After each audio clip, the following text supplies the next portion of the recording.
Right guys, we are back again with another YouTube video, and today we are just going to chat some shit and train, to be honest. Like, yeah, we're fresh out of ideas, so that's all you're getting. But yeah, so a little update from us. I don't know if you noticed, but I'm definitely looking leaner, eh? Definitely a big difference. That jawline's coming right in. That's it. Gav's been for about 10 sunbeds, so like we're between us, we're holiday ready between the two of us. But yeah, what have you been doing? You've been like what? You've been gaining recently? I've been gaining for the last probably 6 months or so. Had a little bit of a tidy up at one point before I went away to Portugal.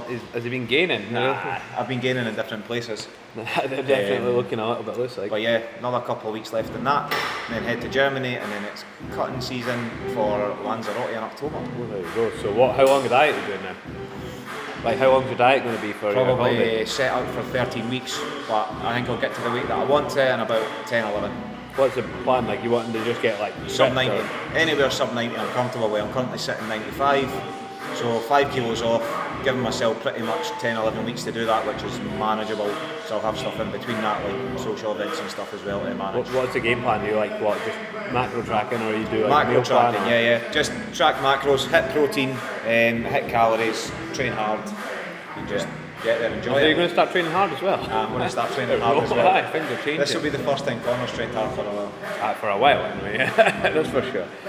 Well, I've not took 13 weeks from a holiday diet. I've took something more like 4, which isn't ideal. But to be honest, like I've been like kind of my like nutrition and that's not been amazing since I like started opening the gym. I started using that as an excuse. So like since like October last year, it's just been a bit like it's been alright. Like it's never bad, but I've been ticking over. And this is just a little tidy up I needed for the holiday. So I started like 3.5 weeks ago, and yeah, I went in pretty fucking harsh. Right now I'm in the lowest calories I think I've been on since I've been about 12 years old. Which for me is actually not that low. It's like it's fucking 2,000 calories, but still it's tough. Like so, I end up coming back to almost like a meal plan every single time. It was just so simple. Even if I don't intentionally mean to do that, it's just so simple to go back to that. So like eating the same foods every day, you're not really having to think about it too much. I am having like a different dinner. Like me and Sophie have a different dinner like every night, but like we alternate between like fucking 3 meals. It's not exactly. That's what I pretty much do as well. Yeah. Like whenever I go back into cutting, keep it simple, eat the foods that I know work. I know I've done me well before, and it's stuff that I really enjoy anyway. I always go back to potatoes. Always go back. The ultimate diet of food, potatoes and chicken. You're getting so much bang for your buck, so much food on your plate. Add a little bit of greens to the side, some broccoli or something like that, and you're getting a lot of food for like not minimal calories, but like you're definitely getting your food's worth, food on your plate worth. And like I've started as well. Like I realise in the morning I can probably go a little while without a lot of food. So like just Greek yogurt in the morning, and I'm just like basically living off that till around about lunchtime. So yeah, have another bit of protein in between. I've actually been having a sneaky grenade bar in between. I'm not gonna lie, which isn't the best use of calories, but simple. Wake up, have some Greek yogurt, which takes no fucking prep time. Have my grenade bar in between, and that's basically me until about 1 o'clock. And it means I can just crack on with work as well. Although I'm a little bit hungry, not gonna lie. But that's the thing with being busy right now, though. Like you said, you've been busy. You've had to drop your calories the lowest they've been, so it's almost trying to find that balance. Busy sitting in my arse. That's why the calories are so low. But if you don't have time to go out and do any extra activity, then there has to be leeway somewhere. And that's where I think a lot of people obviously make a mistake. They'll drop the calories, they don't see it, but they're not doing as much output as they potentially were previously as well. So it's just trying to find that balance. I think it's harder. See, when you've dieted before and you're like, oh, I've dieted down, I never had to go below 2,500. Well, dieting before is not the same as dieting now. Things change. Like every diet is going to be slightly different, but you can go with similar principles, similar food groups and things like that, but it's not going to be the same. Otherwise, you could just keep repeating the same thing over and over again. I was the same on my last one. Before Portugal, I wanted to obviously drop a little bit of weight, so I went on a bit of a mini cut, but I went down to the calories that I had when I done my photo shoot. Yeah. It wasn't enough, I wasn't dropping, I was getting so frustrated, but then when I actually look at the data, I had 1 less training session a week, I was doing less cardio output because I was so busy, I just didn't have the time to fit it in, so then I had to just drop down to 2,000. Depends how fast you're trying to do it as well. Like again, if I took a steadier approach, arguably I'd be able to be on higher calories. Like so, yeah, but it is what it is. But yeah, it's cool. I mean, I've dropped like 4 kilos. I was 79 down to 75 now. I'm not lean by any means. I'm just like fine for going on holiday. We tidy up, and then we'll get back into hopefully a proper gaining phase after that. So watch this space. It's going to get fucking massive, or slightly marginally bigger. That's probably more like it. But cool. So legs today. That's the plan. First time. I don't think I've trained the legs with you before, have I? Nope. No. See if he can handle it. Eh? The last guy that trained legs with me was sitting in here saying I'm going to spew. So see what I like. I've never been in that position where I felt like I was going to spew after a session. Who knows? Maybe I wasn't training hard enough. First time for everything. Yeah.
Right, so job done. Legs are trained.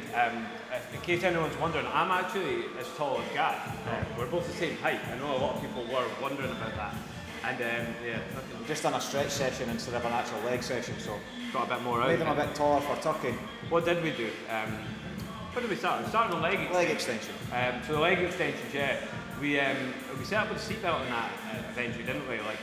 So that was just kind of pinning us down, giving us that little bit extra stability, because we went onto the kind of fucking brutal set of basically just a big drop set with some 4C eccentrics, which was pretty fun.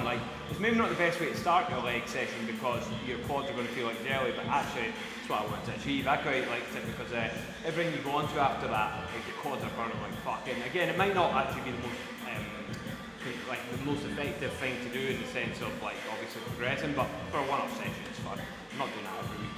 And then once we move on to hamstring curl, we went to hamstring curl after that too. We had you'll notice we had the mat underneath our knees there, just because like for that machine, like the pad was rolling quite a lot.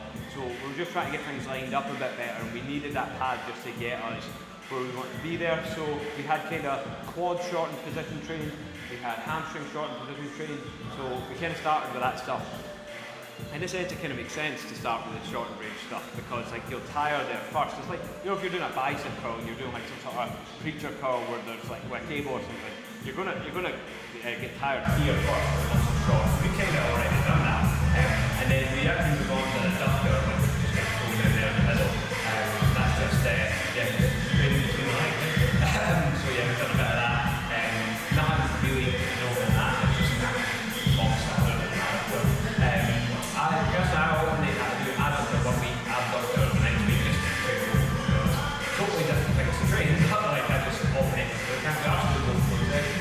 And then on the leg press. And by this point, I think all the like kind of more single joint exercises that we've done, I actually feel good going into a leg press. What do you like to do? Feel better. Initially, after I've done the leg extension, I thought I'm liking into the leg press, but no, I actually felt okay once the quads are sort of dropped off a bit, start to get that feeling back in the legs. Leg press actually felt not too bad. Do you ever do like a full straight leg press or like a squat? I'll never ever start off by going straight into a squat or leg press. Usually I'll always start with ab or abductor or leg extension or leg curl before I go into any of the big movements. I just feel like when I do those, I either warms up my hips a bit better or warms up my knees a little bit better. Being as old as I am, you'll get to that point. I was waiting to say something. But then we jumped onto the leg press. We just done it like standard with no bands or anything. I'll get often like walk band it, so that like it's getting a little bit harder to talk. But then we've already trained those muscles in the short position. We've already done leg extension, so there's no real reason to do it. We just get it to the standard, but legs are fucked by that point. So yeah, one really uses, which are those that we use.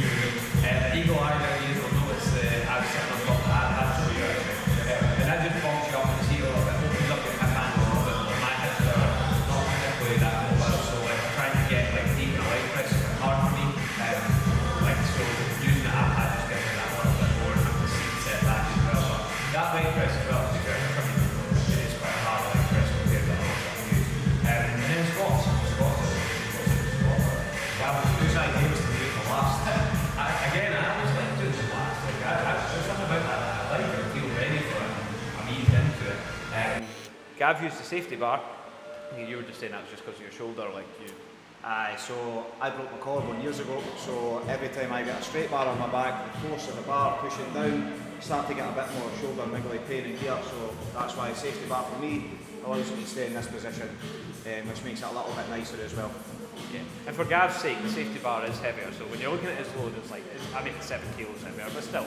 Like, I'm too old to worry about load these days. It's just about the enjoyment.